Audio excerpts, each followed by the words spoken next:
Hi, everyone. I'm Eva Yazhari. I am the managing partner of Beyond Capital Ventures. We are an emerging markets venture capital fund. And today I am interviewing two of the co-founders of the company Cinch. Cinch is unlocking value in smallholder assets in Kenya. And we will hear from Alex Fankuchen and Richard Gadbois about what the company does and how it does it and what their vision is for the future. We invested not long ago in the end of 2023, and this is our opportunity to really hear from the founders. So I'm going to start off by welcoming both of you, Alex and Richard. Thank you so much for joining me in this conversation. Thanks for having us, Eva. My pleasure. Great. Well, let's dive in. What motivated you to start Cinch? So in terms of all of the groundwork that we laid in starting this business, we looked around at the ecosystem of companies and organizations trying to help smallholders. And we really thought that there was a unique entry point to treat smallholders as equal partners and actually challenge some of the basic assumptions in this space. One of them being that people choose to be smallholder farmers. And what we found in a lot of our research is that a lot of smallholders that you interact with here in Kenya and beyond pursue farming because they don't have many other choices. They're born into a situation where land is their only asset, and they're not really getting value out of that asset because as land gets more fragmented over generations and farms get smaller, the ability to generate a reliable return on that investment actually diminishes very quickly. So we kind of took this starting point of finding land that's fragmented, that people are not getting value out of, and really turned the problem on its head and thought about how we could take economies of scale and bring them into that context in a way that's inclusive and benefits all the landowners. Incredible. Richard, anything you want to add on to that?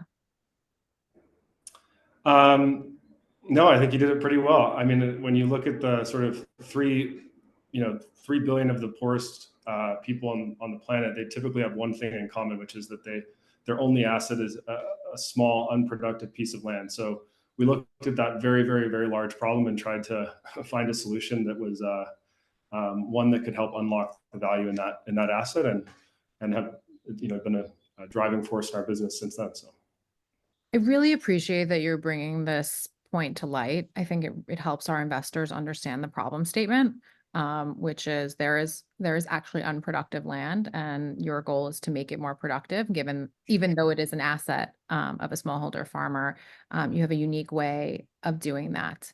And so I think that naturally, kind of you were mentioning helping smallholders make their land more productive. Does that have impact? And if so, which, as everybody who's watching knows that we have an impact focus in our fund, so inherently it would, what is the impact? Help unpack that for us. Sure. I think our business model. Sorry. Do you want to continue? No, I was going to say, so from an impact perspective, you have, basically the landowners, and then you have the ecosystem around them. So, obviously our full-time staff, casual workers, et cetera. From a landowner perspective, we typically increase the income on a per acre basis of around 5 to 7 times what they were making before on that singular asset.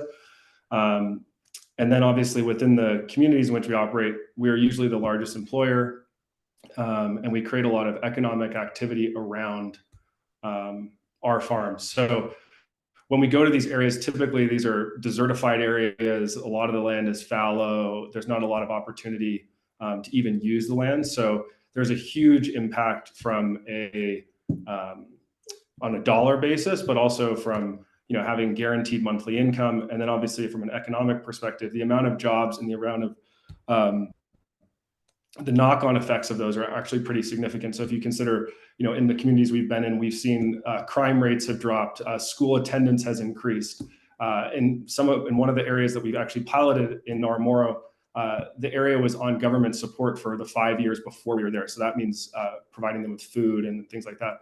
Within 12 months of us being there, they were taken off that program. And the way that they measure that is through economic opportunity, income improvement, all of those different types of things. So I think from our perspective, we come in and obviously people work directly with us, but the overall community, sees a huge lift in the prospects of kind of being there. And also, you have now careers that are available in those locations where they typically weren't. And so you had a lot of people moving into the cities in order to get work, and now they are able to stay where they lived and with their families and things like that. So on a kind of standalone basis, we increase spending power and we increase purchasing power by increasing their incomes, but then also doing a lot of other things on our platform where we sell our crops at below market prices to the community, and we have our lending and financial products that we provide to these communities that typically have not had them before.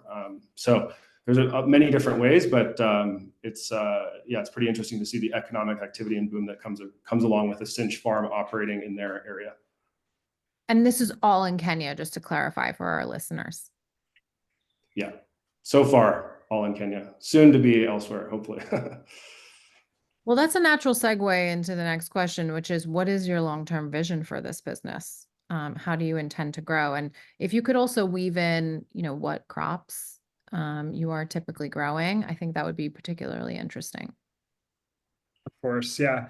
And when we talk about our vision for the company, we actually look at it through the lens of land management and how to unlock productivity in land. And our simplest metric for productivity is the dollars of revenue that an acre generates in a year.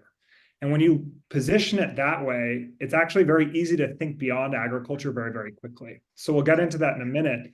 But within agriculture, we've broadly kind of expanded our vision, where we started with high value, fast growing crops. So think horticulture, things like potatoes, onions, garlic, French beans, and broccoli. And we've been doing that since day one in Kenya for the last 4 years. Some of those crops are sold domestically in Kenya and really contribute to local food security. Others are sent for export to Europe and the Middle East and really help with the foreign exchange in Kenya at a time when that's greatly needed. And from that base of horticulture, we've expanded outward to do high value perennial crops. So things like pyrethrum flowers that we do with one of our partners here in Kenya, and increasingly tree-based crops and other really interesting use cases of this agriculture kind of approach. Including some that are going to go directly to help strengthen Kenya's domestic food security. And we could talk a little bit more about that later this year, but we're running some large-scale trials that are quite exciting. Beyond agriculture, when we look at this idea of land aggregation to unlock value, there's lots of things that we want to apply that to, lots of problems and opportunities that we feel like we could open up with that idea over time. So it could be things in the conservation space and helping to set up new land conservancies. It could be broad, large-scale carbon sequestration opportunities where we're doing regenerative agriculture or reforestation to sequester more carbon in the soil. And even thinking beyond that, there's lots of opportunities to generate clean, renewable energy that require a lot of land. So those are things that we're thinking about in the long term for our vision. Thank you. That's fascinating. I mean, to think about going from effectively agriculture, but then thinking about agriculture as a land asset is something that we really found attractive about the business long term. So we invested in your seed round, and I would love for you to just touch on how our investment and the investment that surrounds our investment, because there's more capital that recently came in, how that it will be utilized. What is the use of funds? How it will help you grow more immediately?